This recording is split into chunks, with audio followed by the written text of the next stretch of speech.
মা না চাইলে কখনো কিন্তু এটা সম্ভব হয় না। আর যেটা হয় সবসময় ভালোর জন্যই হয়। আজকে আবারও সেটার সাক্ষী আমি হলাম। যাই হোক, আজকের ভিডিওটা ১ম থেকে একদম শুরু করা যাক।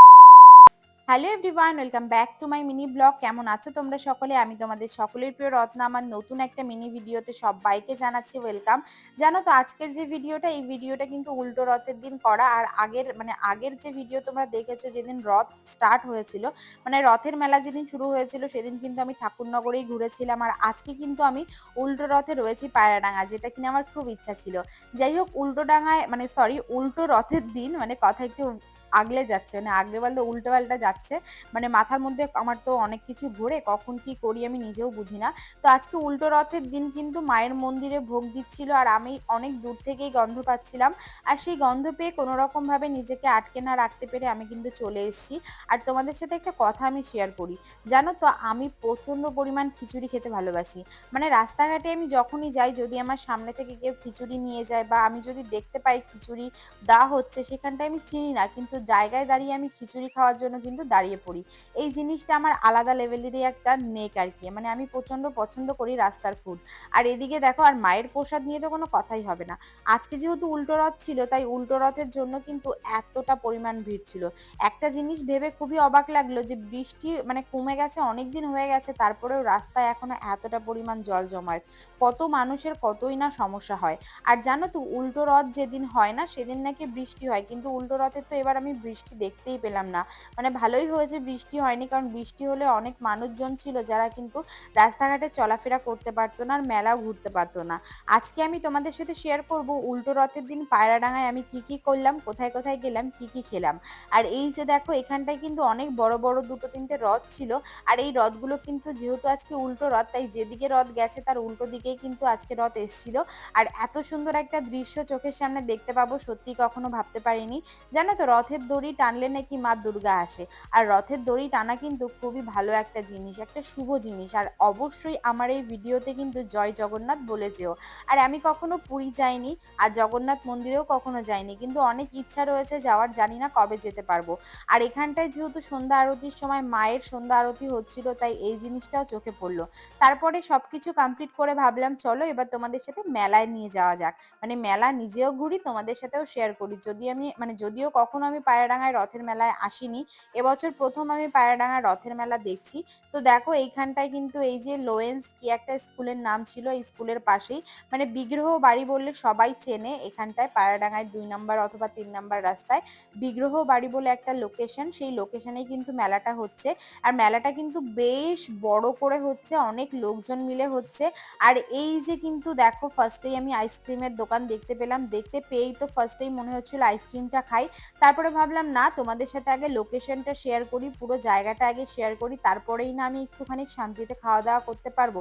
জানো তো আমার না খুব খারাপ লাগে, কিছু কিছু জায়গায় আছে মানে মানুষ সবসময় ব্র্যান্ডেড জিনিস খায়, ব্র্যান্ডেড দোকান থেকে জিনিস কেনে, ব্র্যান্ডেড সবকিছু তারা কেনাফেরা করতে ভালোবাসে। কিন্তু জানো তো এই যে যেসব মানুষজন নিচে মানে ফুটপাত, যাকে বাংলা ভাষায় বলে ফুটপাতে যারা বসে, সেই সব মানুষদের কাছে জিনিস অনেক সময় মানুষ কিনতে চায় না, কারণ তাদের জিনিস ব্র্যান্ডেড না।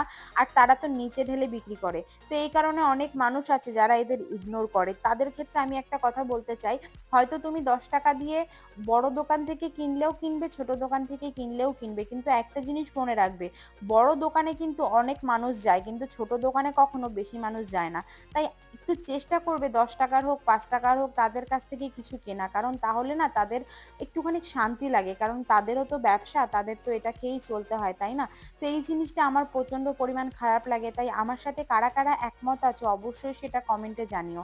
আর এদিকে মেলায় মানে যাওয়া মানেই টুকটাক ঘরের জিনিসপত্র, টুকটাক ঘর সাজানো জিনিস, নিজের ঘরের সরঞ্জাম, এগুলো কিন্তু কিনতেই হয়। এই বাটিগুলো দেখো ১৫ টাকা করে পিস বলছিল, আমার মনে হয় না খুব বেশি দাম চেয়েছে, বাটিগুলো কিন্তু বেশ ভালো ছিল। তারপরে এই থালা প্লেট দেখো, আমার তো মেলায় গেলে এইসব জিনিস প্রচন্ড পরিমাণ ভালো লাগে। আর আমি এইসব জিনিস প্রচন্ড পরিমাণ কিনতেও ভালোবাসি।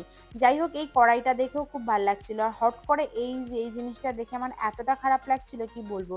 পুরো মেলায় এত লোকজন, কিন্তু দাদুর দোকানে মানে যেহেতু উনি একটা নাগরদোলা দিয়েছে, সেখানে কেউই ছিল না। আর জানো তো এই নাগরদোলাটা পুরোপুরি হাত দিয়ে ঘোরাতে হয়, তাহলে ভাবোই না কতটাই না কষ্ট হয়। আর এখানে যারাই দোকান দিক না কেন, প্রত্যেকটা দোকানেই কিন্তু তাদের টাকা দিয়ে দোকান দিতে হয়। তাই ব্যবসা হোক চাই না হোক, কেনাবেচা হোক চাই না হোক, সেখানে কিন্তু তাদের টাকা দিতেই হবে। তারপরে এই যে হুট করে এই বল ফাটানো মানে বেলুন ফাটানোর এটা করা হলো, আর প্রায় 20 টাকা আমরা বেলুন ফাটিয়েছি, সেখান থেকে আমরা পেয়েছি একটা 5 টাকার মগ। মানে এইটাই হয়, আজ পর্যন্ত আমি দেখলাম না যে কোনো মেলাতে গিয়ে বন্দুক ফাটিয়ে আমি একটা ভালো গিফট পেয়েছি। মানে ধরো থালা, ঘটি, বাটি আরো অনেক কিছু থাকে না? তো সেইসব আমি কোনোদিনই, মানে আমি তো পাইনি, আর আমি কাউকে পেতে নিজের চোখের সামনেও দেখিনি। তো এই জিনিসটা মানুষকে শুধু অ্যাট্রাকশন করে। আর রথের মেলা মানে কাদামাটি হবে, রথের মেলা মানে কাদার মধ্যে পা পিছলে পড়বে, স্লিপ কাটবে, এটা না হলে রথের মেলা হয়ই না। আর এদিকেই বাচ্চাদের মিকি মাউসটা দেখার পর আমার এত পরিমাণ ভালো লাগছিল কি বলবো, মনটা চাচ্ছিল নিজেই যদি উঠতে পারি। চলো আর না দেরি করে টপ টপ করে কটা ফুচকা খেয়ে নিই। Later. ফুচকা খেতে না খেতেই তারপরে চোখে পড়লো এই জিনিসটা। এই জিনিসটাও কিন্তু হাত দিয়ে ঘোরাতে হয়। কিন্তু হাত দিয়ে ঘোরালেও না অতটা পরিমাণ কষ্ট হয় না, যতটা কষ্ট ওই যে নাগরদোলা দেখালাম, ছোট নাগরদোলাটা ঘোরাতে হয় আরকি। তারপরে মেলা মানেই ভুট্টা, একটু সুন্দর খাওয়া-দাওয়া করবো, এটাই তো স্বাভাবিক, তাই না? এই ভুট্টার দোকানেই গিয়ে হয়ে গেল এক মানে পুরোপুরি এক কাহিনী। সেই কাহিনীটা একটু শেয়ার করি। আমরা অলরেডি ভুট্টা কিনবো বলে মানে বলেই দিয়েছি। ঠাকুমা ভুট্টা গরম করে ভেজেও দিয়েছে। আমার তো খেয়ালই ছিল না যে আমার কাছে খুচরো কোনো পয়সা নেই। এদিকে আমার কাছে মাত্র 10 টাকা ছিল। তারপরে হচ্ছে কি হয়েছে জানো তো, 500 টাকার একটা নোট ছিল আর ফোনপেতে টাকা ছিল। কিন্তু ঠাকুমার কাছে 500 টাকাও খুচরো ছিল না আর ফোনপেও ছিল না। এবার 10 টাকা দিয়ে আমি অলরেডি ভুট্টাটা খেয়ে ফেলেছি। 10 টাকা তো তাকে দিতে পারি না। মেলা আমাদের ঘোরা শেষ। তারপরেও ঠাকুমা বলছে যে না, তোমরা যখন নিয়েছো টাকাটা দাও। তারপরে অনেক খুঁজে খুঁজে, মানে অনেক খোঁজাখুঁজির পর ফাইনালি পেলাম হচ্ছে 17 টাকা। ঠাকুমাকে 17 টাকা দিয়ে ভুট্টাটা নিয়ে চলে আসলাম। আর এবার আমি এই দোকান থেকে একটু এগরোল নেবো, কারণ এগরোল তো খেতেই হবে। মেলাতে এসছি, এগরোল খাবো না এটা হতেই পারে না। এগরোল মানে নিতে নিতে হঠাৎ করে দেখি এই যে আবারও একটা রথ। আজকে সারাদিন যে কতগুলো রথ দেখলাম সেটা হয়তো গুণে আমি তোমাদের সাথে শেষ করতে পারবো না।